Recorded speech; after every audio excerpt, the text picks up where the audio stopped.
नमस्कार। मैं हूं टीपी पांडे। उम्मीद है आप खैरियत से होंगे। आज मैं आपसे कुछ दिलचस्प बातें करना चाहता हूं। बात दरअसल ये है कि इन दिनों फोन टैपिंग जासूसी कांड को लेकर हाय तौबा मची हुई है। बहुत हल्ला मचा है, संसद में हंगामा है और विपक्ष कुछ सुनने को तैयार नहीं है।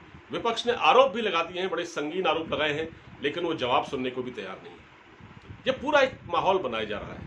लेकिन मैं सिर्फ आपसे ये पूछना चाहता हूँ, क्या ये फोन टैपिंग, ये जासूसी कोई स्वतंत्र भारत के इतिहास में या भारतीय राजनीति के इतिहास में पहली बार हो रही है? ऐसा बिल्कुल नहीं है। जो लोग आज मौजूदा सरकार पर इल्जाम लगा रहे हैं, क्या उनका दामन पूरी तरह साफ है? क्या उनका दामन भी इस मामले में दागदार नहीं है? क्या कल तक उनके ऊपर भी इस तरह का कीचड़ उछाला नहीं गया जो आज सवाल पूछ रहे हैं सरकार से? देखिए, सवाल पूछना कोई बुरी बात नहीं है और मैं इस बात पर भी बिल्कुल नहीं जा रहा हूं कि जासूसी होनी चाहिए या नहीं होनी चाहिए। जासूसी हो या न हो, ये एक अलग मुद्दा है। लेकिन यह भी देखना चाहिए कि जासूसी कब नहीं हो रही थी। स्वतंत्र भारत का इतिहास है, यहां पर जासूसी हुई है। यहां पर पूर्व प्रधानमंत्री राजीव गांधी की जासूसी हुई 1985 में। तब काफी हल्ला मचा था और हल्ला मचा था। उसके बाद उसमें जो 10 लोग पकड़े गए थे उनको बाद में छोड़ दिया गया और इस पूरे मामले पर लीपापोती करके इस पर पर्दा डाल दिया गया था। ठीक। नितिन गडकरी, जो कि बीजेपी के बड़े नेता हैं, उनके घर की भी जासूसी हुई। उसमें पता चला कि इनके यहाँ भी कोई एक डिवाइस लगी हुई थी जिससे सुना जा सकता था कि क्या बातचीत हो रही है। इसके अलावा हमारे पूर्व वित्त मंत्री, जो कि कांग्रेस के ही थे, प्रणब मुखर्जी साहब, उनकी भी जासूसी हो रही थी। प्रणब मुखर्जी साहब की जासूसी हो रही थी, ये मैं आपको बताना चाह रहा हूं। 2012 में रक्षा मंत्री AK एंटनी, जो कि खुद कांग्रेस के थे, उनके दफ्तर की भी जासूसी हो रही थी और इस मामले में बहुत हंगामा हुआ और तब ऐसा सुना गया कि मिलिट्री इंटेलिजेंस के कुछ लोग जो है इनके दफ्तर में कुछ जांच कर रहे थे। ये मामला बड़ी सुर्खियों में आया, लेकिन ये बाद में दब गया। उस वक्त भी यूपीए का ही शासन था और रक्षा मंत्री थे AK एंटनी बहुत ईमानदार नेता रहे हैं कांग्रेस के। ये एक बात और मैं आपको बता देना चाहता हूँ, बहुत ईमानदार बहुत ईमानदार राजनेता रहे हैं। अच्छा, अब बड़ा दिलचस्प है, आप सुनते जाइएगा। ये कोई पहली बार नहीं हो रहा है। आप दिलचस्प है बहुत, थोड़ा आपको सुनना चाहिए। वीडियो थोड़ा लंबा हो जाए तो थोड़ा सब्र रखिएगा। लेकिन मैं आपको बताना चाहता हूँ, मलय कृष्णधर एक इंटेलिजेंस ब्यूरो के सीनियर अफसर रहे हैं। 30 साल तक उन्होंने इंटेलिजेंस में सेवाएं दी हैं। वो CBI में भी काम कर चुके हैं, CBI के भी अफसर रह चुके हैं। मलय कृष्णधर ने अपनी एक पुस्तक लिखी थी, ओपन सीक्रेट। इस पुस्तक में भी इल्जाम लगाया गया था कि तत्कालीन प्रधानमंत्री इंदिरा गांधी, जो अब इस दुनिया में नहीं है, उन्होंने अपनी बहू श्रीमती मेनका गांधी की भी जासूसी कराई थी। यानी कि मेनका गांधी भी जासूसी से बच नहीं पाई, उनकी भी जासूसी हुई थी। ये अपने आप में एक बड़ा ही बहुत सुनने लायक है। मतलब इस तरह की जो घटनाएं हैं, ये 2011 में आपको बताया मैंने, वित्त मंत्री प्रणब मुखर्जी थे, उनकी भी उनके एक दफ्तर की भी जासूसी, बहुत हल्ला मचा, लेकिन हुआ कुछ नहीं। कोई नई बात नहीं है, ये कोई नई बात नहीं। मैं आपको सिर्फ ये इसलिए बता रहा हूं कि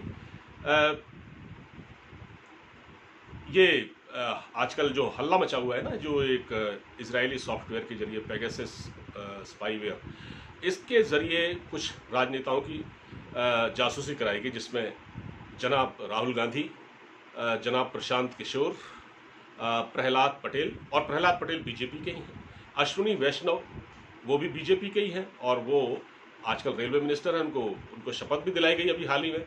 तो सरकार के अपने लोगों की जासूसी करा रही थी। अच्छा, ऐसा भी आप देखिए कि यूपीए के शासन में भी प्रणब मुखर्जी की जासूसी हुई, AK एंटनी की जासूसी हुई, इस तरह की खबरें। हालांकि इसमें बाद में ये चैप्टर क्लोज कर दिया गया और अभी भी, अच्छा, तब भी ये बातें हवा में थी या हो रही थी, ये तो लोग जानते होंगे, जो जानकार लोग हैं उनको पता होगा, या जो अंदर के लोग हैं उनको पता होगा। लेकिन ये खबरें बाहर निकली थी और इस बार 40 पत्रकारों के नाम भी हैं, जो बड़े बड़े पत्रकार हैं, 40 उनके नाम हैं। कुछ उसमें एक्टिविस्ट हैं, उसमें राहुल गांधी का नाम है, उसमें प्रहलाद पटेल का नाम है जो बीजेपी के हैं, उसमें प्रशांत किशोर का नाम है जो कि रणनीतिकार हैं, जो कि पार्टियों को चुनाव जिताने का ठेका लेते हैं, कॉन्ट्रैक्टर हैं, उनका तक नाम है। तो ये कोई पहली बार नहीं हो रहा है। मैं इस बात पर नहीं जाना चाहता कि ये होनी चाहिए या नहीं होनी चाहिए। हाँ, अगर होनी चाहिए, देश हित का कोई मुद्दा है, अगर देश हित के खिलाफ कहीं कोई बात कर रहा है, कोई संदिग्ध व्यक्ति है, तो उसका फ़ोन टैप होना चाहिए, इसमें कोई दो राय नहीं। और सुनिए, हमारे पूर्व प्रधानमंत्री सरदार मनमोहन सिंह बड़े नफीस आदमी थे, बड़े नफीस आदमी हैं, बल्कि अभी हैं वो। और उन्होंने भी एक बार कहा था 2010 में उन्होंने कहा था कि फ़ोन टैपिंग में कोई गुरेज नहीं है, फ़ोन टैपिंग हो सकती है, अगर ज़रूरी है तो फ़ोन टैप कराना चाहिए, मगर सावधानी से, ताकि ये बात लीक न हो। हाँ, देश हित जहाँ पर ज़रूरी है, देश हित की बात है, तो उसमें फ़ोन टैप करना कोई गलत नहीं है।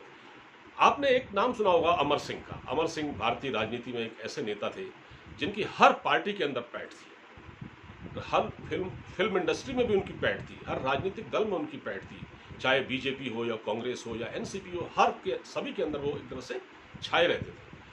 उन तक की भी जासूसी हुई, मैंने उनके भी फ़ोन टैप किए गए और बड़ा हंगामा मचा उस पूरे मामले में, बहुत हंगामा हुआ था। तो ये भी, और ये कुछ चैप्टर भी बाद में क्लोज हो गया। तो मामले आए हैं सामने, कांग्रेस के शासन में भी आए हैं, जब यूपीए की सरकार, यूपीए 1, यूपीए 2, उससे पहले इंदिरा गांधी का वक्त, सब राजीव गांधी की जासूसी हुई, पूर्व प्रधानमंत्री राजीव गांधी तक की जासूसी हुई।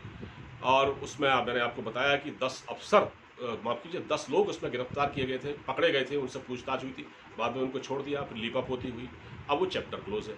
ऐसे ही ये हुआ है। अब चूंकि चुनाव आ रहे हैं 2022 में, तो खासतौर से कांग्रेस तैयार थी इस बात के लिए कि वो ऐसा कोई मुद्दा लाए जिससे संसद में पूरा माहौल बने, देश के अंदर एक मैसेज जाए और भारतीय जनता पार्टी लपेटे में आए, उनसे सवाल पूछे जाएं। अमित शाह पर सवाल है, अमित शाह इस्तीफा दो, अमित शाह से इस्तीफा मांगा जा रहा है। खुद बीजेपी के नेता सुब्रमण्यम स्वामी खुद सवाल उठा रहे हैं, उन्होंने भी कहा है कि इसकी जांच होनी चाहिए। बात सही है, अगर ये मामला सही है और इसकी अगर जांच हो जाए तो बीजेपी के लिए मुश्किल खड़ी हो सकती है, लेकिन होता नहीं है ऐसा, क्योंकि ये ऐसे मामले उठे हैं। और जिस अखबार ने ये खबर छापी थी, वॉशिंगटन पोस्ट, जो कि अमेरिका का बहुत बड़ा अखबार है, उसने भी ये खबर छापी थी और जिसको लेकर हल्ला मचा था यहाँ पर, कुछ और अखबारों में भी ये खबरें छपवाई गई थी। तो ये हल्ला मचा था इसको लेकर, और इसको लेकर सारे ये सदन की कार्रवाई ठप रही और ये सब रहा।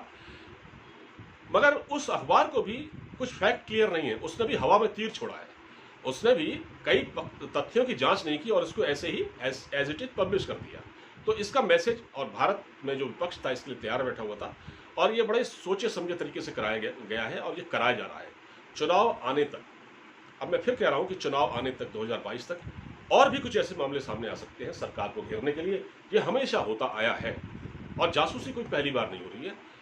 स्वतंत्र भारत के इतिहास में, आज़ाद हिंदुस्तान की हिस्ट्री में एक लोकतांत्रिक प्रक्रिया है हमारे देश में, और जब कांग्रेस की सरकारें रहीं तब भी ऐसा हुआ, और आज बीजेपी की सरकार है पूर्ण बहुमत के साथ, तब भी ऐसा हो रहा है, और ये माहौल बनाया जा रहा है। ये 2022 तक चलेगा, इससे भी बढ़ के कुछ आ सकता है, क्योंकि इससे पहले टूल किट भी आ चुका है, आपको मालूम है, वो भी खूब वायरल हुआ। अब ये मामला सामने आ गया, तो जासूसी कोई नया मुद्दा नहीं है। जो लोग बड़ा हैरान परेशान है इस बात को लेकर कि अरे भारतीय जनता पार्टी के शासन में, एनडीए के शासन में इतना बड़ा मामला सामने आ गया, ये कोई पहली बार नहीं है। आपको मालूम है, मैंने जैसे बताया कि प्रणब मुखर्जी तक की जासूसी कराई गई थी, इससे पहले रक्षा मंत्री ए.के. एंटनी तक के दफ्तर में जासूसी कराई गई थी। सारे के सारे मामले दब गए थे और इसका भी कुछ नहीं होना है। लेकिन जो लोग आज सवाल पूछ रहे हैं उनमें जवाब सुनने की भी हिम्मत होनी चाहिए। विपक्ष सवाल तो उठा रहा है, सदन में हंगामा भी कर रहा है, लेकिन जवाब सुनना नहीं चाहता, क्योंकि तर्कों के साथ उसका जवाब दिया जा सकता है। मैंने आपको ये सारे मामले गिनवा दिए हैं। ठीक, फिलहाल आपको ये वीडियो कैसा लगा? अच्छा लगा हो तो उसको ज़्यादा से ज़्यादा शेयर कीजिएगा। अब मुझे इजाज़त दीजिए, अपना पूरा ख्याल रखिए। हाँ, हमारे चैनल को सब्सक्राइब करना मत भूलिएगा। नमस्कार।